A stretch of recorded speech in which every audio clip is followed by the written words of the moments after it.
এই ভিডিওটি শিক্ষার উদ্দেশ্যে বানানো হয়েছে, তা কোনো বই, ইন্টারনেট, ডকুমেন্ট থেকে সংগ্রহ করা হয়েছে। নমস্কার, আমি বিধায়ক নাথ, স্বাগত জানাই আমাদের চ্যানেলে। আশা করি আপনারা ভালোই আছেন।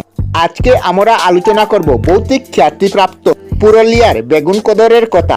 আমরা জানি বিজ্ঞান ভূত বিশ্বাস করে না, তবুও ভূতকে পৃথিবী থেকে ছেড়ে ফেলা যায় না।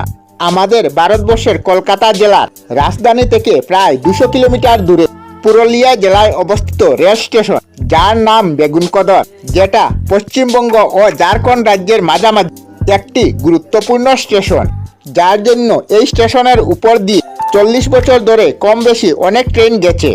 কিন্তু এখানে কোনো ট্রেন থামেনি। থামানো তো দূরের কথা, এই স্টেশনে আসলে ট্রেনের স্পিড আরো বেড়ে যেত। সন্ধ্যার পর অন্ধকারের মধ্যে আজও একাকী দাঁড়িয়ে থাকে ভূতের স্টেশন বেগুনকদর।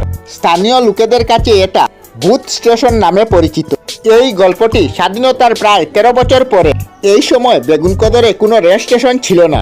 সবচেয়ে কাছের রেল স্টেশনটি ছিল অনেক দূরে, যার কারণে এখানকার লোকদের ট্রেন ধরতে প্রায় 25 থেকে 30 কিলোমিটার যেতে হতো। এই সমস্যা থেকে মুক্তি পেতে এখানকার লোকেরা বেগুনকদর স্টেশন বানানোর জন্য আবেদন করতে লাগলে, তাদের আবেদন সরকারের কাছে পৌঁছালে একটি স্টেশন বানানোর কাজ শুরু হয়। প্রায় 1962 সালের মাঝামাঝি স্টেশনটি নির্মাণের কাজ শুরু হয়।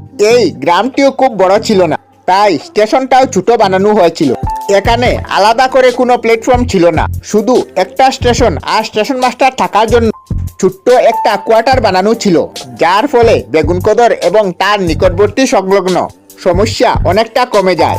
একটা সময় পর্যন্ত সবকিছু ঠিক ছিল।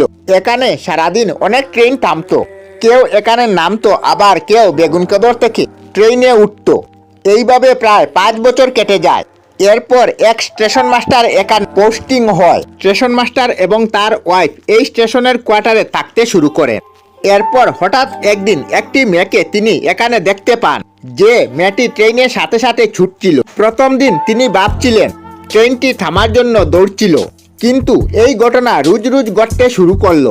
সবচেয়ে অবাক হয় যখন তিনি রাত হলে ঠিক ট্রেনটি আসলেই সেই অচেনা নারী মূর্তির আবির্ভাব হয় এবং এই মেয়েটি ট্রেন থেকে বেশি স্পিডে ট্র্যাকের উপর দৌড়াতে থাকে। এরপরে রোজ রাতে তিনি মেয়েটিকে দেখতে পেতেন। তিনি দিনের বেলা অনেকবার মেয়েটিকে খোঁজার চেষ্টা করেছেন, কিন্তু দিনের বেলা কখনো তাকে দেখা যায় না। যখনই রাত হতো এবং স্টেশনে কোনো ট্রেন আসতো, তখনই মেয়েটিকে আবার দেখা যেত। তিনি অনেকবার এই ঘটনাগুলি তার সহকর্মীদের বলার চেষ্টা করে, কিন্তু কেউ তার কথা বিশ্বাস করেনি। শোনা যায় এর কিছুদিন পর মধ্যরাতে স্টেশন মাস্টার ও তার স্ত্রীর খুন হয়। সেখানে পরে স্টেশনের পাশ থেকে উদ্ধার করা হয় তাদের লাশ। পুলিশ তাদের মৃত্যুর বিষয়ে কোনো তথ্য দিতে পারে না। লোকমুখে প্রচলিত এই ঘটনার পর থেকে বেগুনকদর স্টেশনে নেমে আসে কলরতা। তৎকালীন সময়ে দিনরাত বেগুনকদর স্টেশন দিয়ে ট্রেন যাতায়াত করত, কিন্তু এই ঘটনার পর থেকে লোকমুখে শোনা যেত এই স্টেশনের নানা অলৌকিক কাহিনী। কেউ বলতো সন্ধ্যা নামতে এই স্টেশনে নানা রকম আর্তনাদ শোনা যায়। আবার কেউ কেউ বলেন এই স্টেশনে প্রবেশ করলে এক অশরীরী ছায়ামূর্তি ট্রেনের আগে চলে যায়। সেই থেকেই শুরু। বহু রেলকর্মী একাধিকবার ভূতের ঘটনা নিজেদের চোখে দেখার পর ভয়ে চাকরি ছেড়ে পালিয়ে যায়। ধীরে ধীরে বেগুনকদর স্টেশনের এই ভূতরে কাহিনী ছড়িয়ে পড়ে গোটা দেশ জুড়ে। অসুরী শক্তির ভয়ে সন্ধ্যা নামলে নির্জন হয়ে যায় বেগুনকদর স্টেশন। ভূতুরে এই স্টেশনের কাহিনী রেল কর্তৃপক্ষের কানে পৌঁছালে ধীরে ধীরে রাতে বন্ধ হয়ে যায় সকল রেল চলাচল। বন্ধ ঘরের মতো পড়ে থাকে পুরুলিয়ার এই বেগুনকদর স্টেশন। শুধুমাত্র দূরযাত্রার ট্রেন এই রাস্তা দিয়ে চলাচল করে। ধীরে ধীরে খণ্ডরে পরিণত হয় গোটা এলাকা। শুধু মূর্তির মতো দাঁড়িয়ে থাকে বেগুনকদর রেল স্টেশনটা। রাতে নাকি খেলা করে সেখানে লাল আলো। শোনা যায় আত্মাদের ফিসফিস। রাত বাড়লে বাতাসে নাকি সন্দেহ গন্ধ করা যেন ফিসফিস কথা বলে। শুনশান স্টেশনে কাদের যেন পায়ের শব্দ।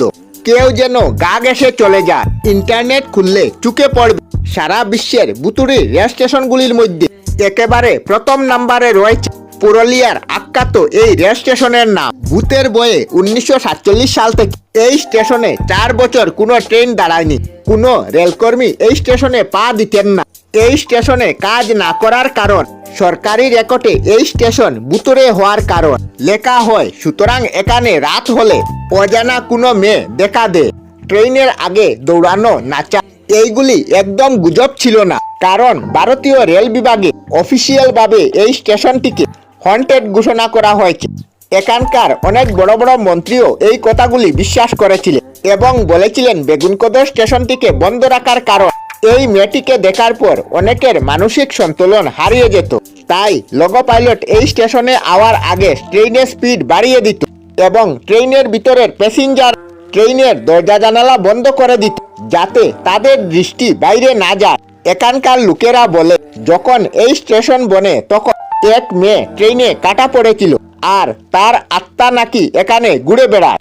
এভাবে প্রায় 40 বছর কেটে যায়। এর মধ্যে এটি একটি টুরিস্ট হান্টিং স্টেশনে পরিণত হয়। দিনের বেলা দেশের বিভিন্ন জায়গা থেকে এই স্টেশনে মানুষ ভিড় জমাতে থাকে।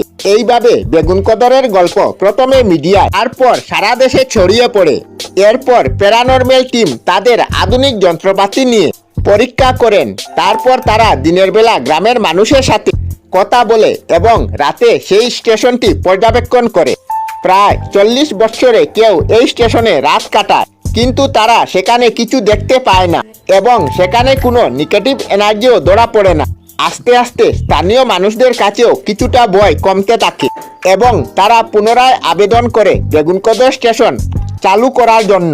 স্থানীয় বাসিন্দাদের দাবি মেনে দীর্ঘ 40 বছর পর 1909 সালে ভারতের তৎকালীন রেলমন্ত্রী মমতা ব্যানার্জি আবার খুলে দেন বেগুনকদর স্টেশন, তবে শুধু প্যাসেঞ্জারের হিসাবে। পুরানো রেল স্টেশনটিকে আবার রং করে দেওয়া হয় বেগুনকদর, কিন্তু ট্রেন থামলেও মানুষের মনে ভূতের ভয় রয়ে গেছে। এখনো সন্ধ্যার পরে স্টেশনের সীমানায় দেখা যায় না কোনো গ্রামবাসীকে। সন্ধ্যা 5টার পর কোনো প্যাসেঞ্জার ট্রেন স্টপেজ হয় না এই স্টেশনে, নাই কোনো স্থায়ী রেলকর্মী এই স্টেশনে। সন্ধ্যার পর আর কেউ আসে না এখানে। আমরা আমাদের চ্যানেলে সব ধরনের ভিডিও আপলোড করি, যেমন ব্লগ, নিউজ, কুকিং ভিডিও, ধার্মিক আলোচনা ইত্যাদি।